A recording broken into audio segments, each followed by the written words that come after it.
Hello, my name is Eva.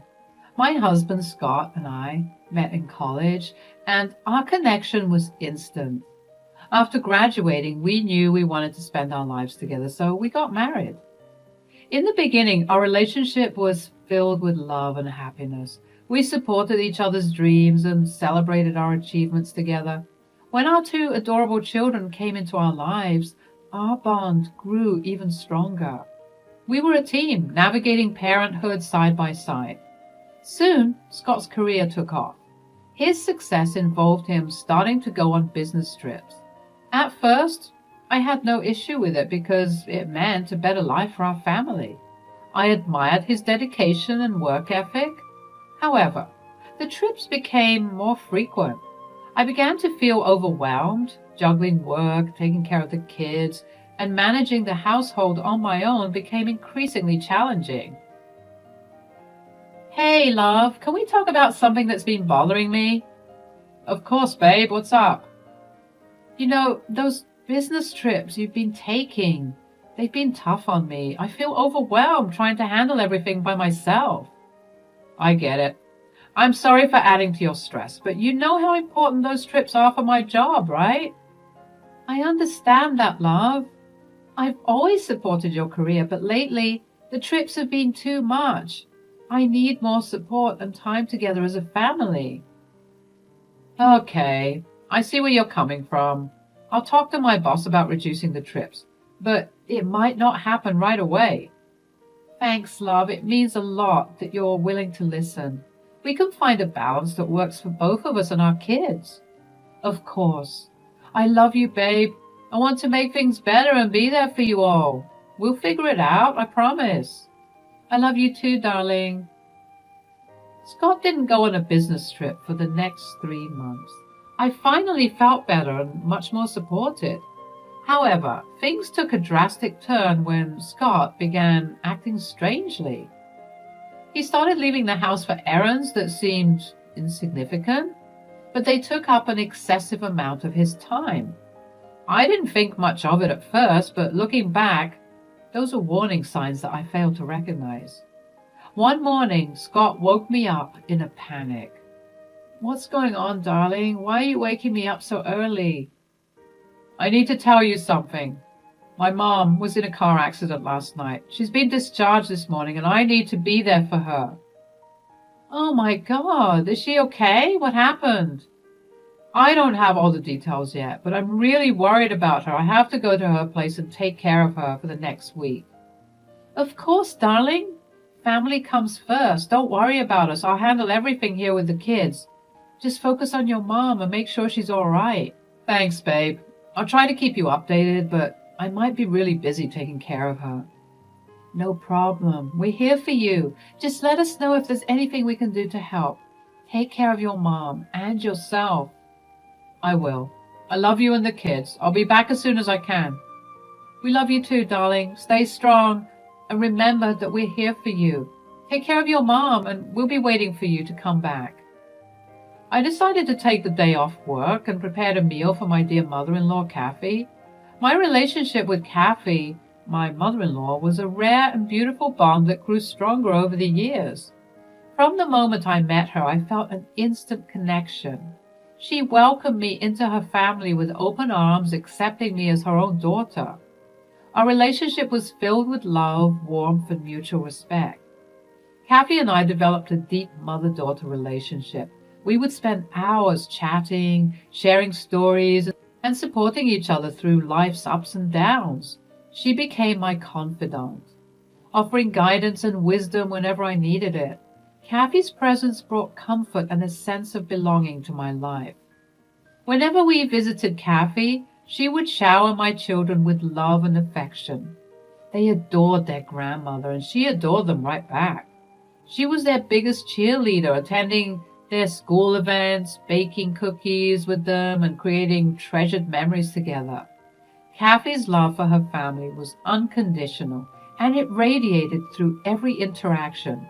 So when Scott told me about his mother's supposed accident, my immediate response was a concern and strong desire to be there for her.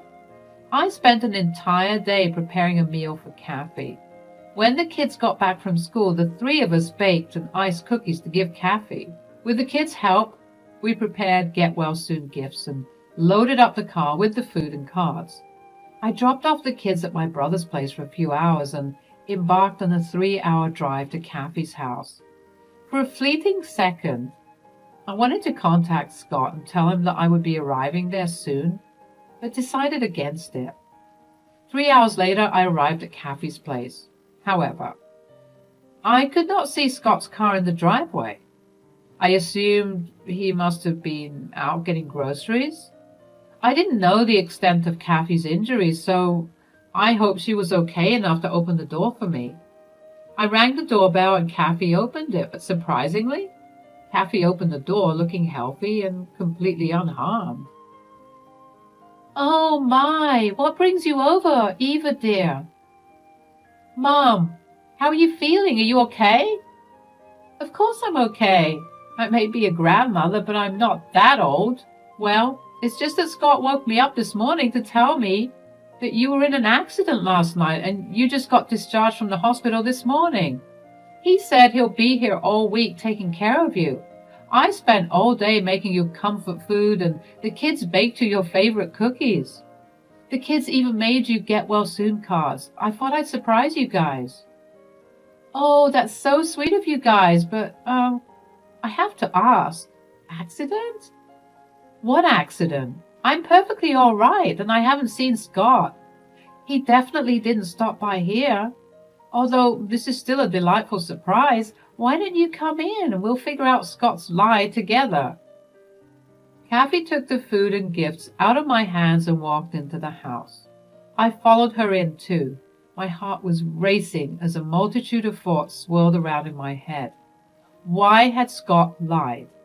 And why was his lie so grim? Kathy brought me a cold cup of water and sat down next to me. She placed her hand on mine, effectively pulling me out of my head. "I'm still so confused about everything. I can't believe Scott would lie about his mother being in an accident." "Sometimes things aren't as they seem, my dear. Let's try to figure out what's going on." "You're right, Mom. I need to get to the bottom of this. I told Scott how overwhelmed I was with his frequent business trips, and he agreed to cut back. But now this whole accident story doesn't make sense." "It's possible that Scott may have lied about the accident to cover up something else, like a business trip. Let's call his work and see if he's there." "That's a good idea. I'll call May and ask her if he'd been to work today." My heart was racing as I called Scott's workplace to speak to his secretary, May. I wished with every fiber in my being that Scott was at work and on a business trip. My mind kept going to the worst possibilities, each possibility worse than the previous. I needed to calm down, so I took a couple of deep breaths. Kathy held onto my hand as I waited for May to pick up. The phone rang 3 times before May finally picked up. "Hello, May. This is Eva, Scott's wife." "Hi, what can I do for you today?" "I wanted to ask if Scott came into work today." "Yes, Scott was here earlier, but he left early with someone else." "Oh, I see. Who did he leave with?" "It was an intern, a college student who's been interning with us." "Was the intern a woman?" "Yes, Eva, she was, although there's nothing to worry about. Scott's been put in charge of her training, and they just went to do some off-site duty. They should be back in a couple of hours. If you call because you suspect something, I should let you know that our company has very strict rules about workplace relationships." "I see. Thanks for being honest with me. I don't know what's going on with me. I'm just a little paranoid, I guess." "Of course, it's no problem to help you out. Is there anything else I could help you with?" "Yes, just one last thing. Why has Scott been going on so many business trips lately?" "I'm sorry, Eva. I'm not sure what you mean. Scott hasn't had any business trips planned recently." "But he told me he had to go on trips for work. Are you sure there weren't any scheduled?" "I can double check, but as far as I know, there haven't been any trips planned for Scott." "Oh, all right. Thank you once again for your help." "No worries. If there's anything I can do to help, please let me know. I will, May. Thank you again. Goodbye. So, Scott was cheating on me, and I would bet my left lung on it being with that intern. I'm pretty sure my phone call to May would raise her suspicions, but as of right now, there was no proof. But in my heart, I knew what the truth was. I couldn't bear the weight of the truth any longer, so I shared everything with Kathy, who was equally disgusted by her son's actions. Determined to confront Scott, I asked Kathy if I could FaceTime him immediately. With unwavering support, she encouraged me to stand my ground. I dialed his number, and as soon as he saw Kathy beside me, his face drained of color. He tried to stammer out an explanation, but I cut him off. There was nothing left to say. I demanded to know if he had cheated on me, and instead of answering, Scott hung up. That silence spoke volumes. Overwhelmed by grief and anger, I collapsed into tears, and Kathy joined me, her heart broken by her own son's choices. Eva, dear, please let me apologize on my son's behalf. I had no idea he would do something like this. I feel responsible in a way. Maybe if I had raised him right. Absolutely not. We both know you raised him better than this. Don't blame yourself. This is entirely Scott's doing. You're not responsible for his actions. We both loved him and believed in him. We couldn't have predicted this. You're absolutely right, but I don't want you to suffer with this truth. I want you to leave Scott. I will. I need to find a place to stay before I give him the papers, though. What do you mean? You and the kids will move in here. I will not allow you to go through all of this alone. I'll be here with you all the way. I really am super grateful for you, Mom. During the week Scott was away, I had so many thoughts racing in my mind and I couldn't stop them. Was I not good enough for him? Had I made a mistake? These questions made me doubt myself, and I started feeling small and unsure. My feelings swung back and forth between being mad and feeling so sad, like I was standing on the edge of a cliff. Each hour that went by without a call or message from Scott made the pain inside me grow stronger. I just wanted some kind of reassurance, a sign that things were still okay. But as the days kept passing, I had to face the reality I didn't want to accept. My hope slowly turned into bitter understanding. I couldn't wrap my head around the betrayal that was happening right in front of me. The trust I had in Scott shattered, leaving me feeling completely lost and all alone. The weight of the lies threatened to crush my spirit, and I started questioning if I could ever trust anyone again. The pain I felt was intense, like a sharp knife stabbing into my heart. The person I thought I knew so well, the person I had built a life with, now felt like a stranger. Throughout it all, I held on to the hope that there was a life beyond the hurt, a chance for me to rebuild and find happiness once again. It wasn't easy, and there were moments when I felt unsure and scared, but my love for my children and my belief in my own worth pushed me forward. By taking that leap, I showed myself that I had the strength to stand up for what was right and to demand the respect and love we deserved. Filing for divorce wasn't just about protecting myself, it was about taking back my power and finding my voice. I filed for divorce, citing infidelity and child neglect, seeking full custody of our children. When Scott returned home, I greeted him at the front door with the divorce papers in my hand. He tried to greet me with a nervous hello, but I silently handed him the papers. Are you kidding me, Eva? How can you possibly expect me to agree to this? This is outrageous. Outrageous, Scott? You cheated on me. I have every right to protect myself and our children. If you don't sign these papers, I will expose your infidelity to your bosses. You wouldn't dare. I would lose my job. It would ruin my reputation. I don't think you're in any position to take the risk of finding out if I'm bluffing. I won't let you manipulate and deceive me any longer. Sign the papers and spare us all from further pain. Fine, but I won't make it easy for you. I will contest this divorce, Eva. I'm not giving up without a fight. Suit yourself. If that's how you want to play it, Be prepared for the consequences. I won't let your actions go unpunished. The divorce proceedings were both challenging and necessary to protect the well-being of my children and myself. I gathered evidence of Scott's infidelity and his neglect as a parent. It was heartbreaking to complete the proof of his betrayal, but it was essential for the court to understand the truth. I wanted to ensure that my children would have a safe and loving environment to grow up in. During the proceedings, I presented the evidence to the judge, emphasizing Scott's lack of commitment to our family. I requested full custody as I believed it was in the best interest of our children, given the circumstances. Scott, however, chose to contest the divorce, unwilling to accept the consequences of his actions. Fortunately, I had collected substantial evidence, including emails exchanged between Scott and the intern he had been involved with. I discovered these emails by chance, as Scott had logged into his account on my laptop and forgot to sign out.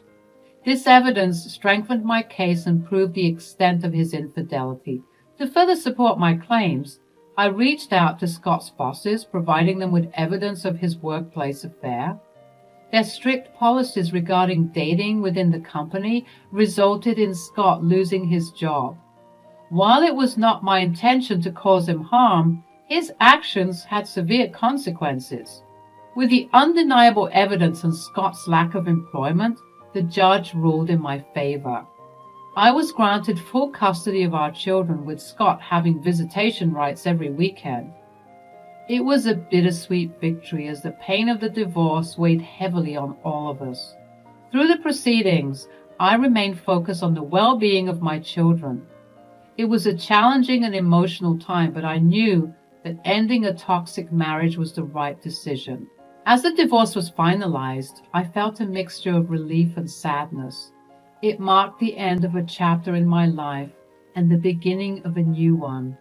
Kathy's support and the love of my children gave me the strength to move forward and rebuild our lives. The aftermath of the divorce was a mix of relief, healing, and new beginnings. After the divorce was finalized, my children and I moved with Kathy, my wonderful mother-in-law, who had become a pillar of strength and support for us.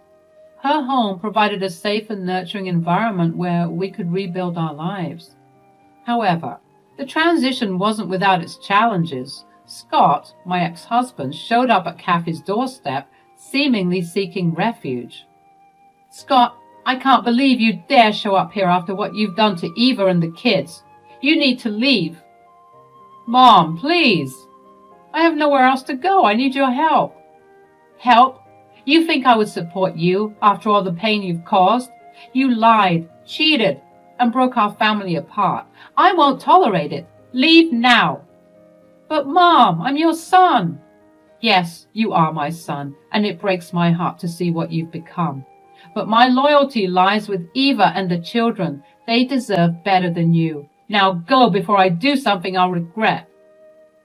It was a difficult moment, witnessing Kathy disown her own son, but her actions spoke volumes about her character and the depth of her love for us. She refused to enable his behavior and made it clear that we deserved better. At that moment, Kathy's strength and loyalty shone through, providing us with the assurance that we were not alone in this journey. With Kathy's continued love and support, we started to rebuild our lives. We created a new sense of normalcy, finding comfort in each other's presence. Kathy became not just a mother-in-law, but a cherished member of our family, filling the void left by Scott's absence. I focused on rebuilding my own life. I reconnected with old friends, pursued hobbies that brought me joy, and dedicated time to self-care. It was important for me to rediscover my own identity outside of marriage, and to find strength and happiness within myself. And so, that is the story of how a heart-wrenching betrayal led to a newfound strength for me and my children. I am eternally grateful for Kathy's unwavering support and the opportunity to start anew. Life may have dealt us a painful blow, but together we will heal and thrive.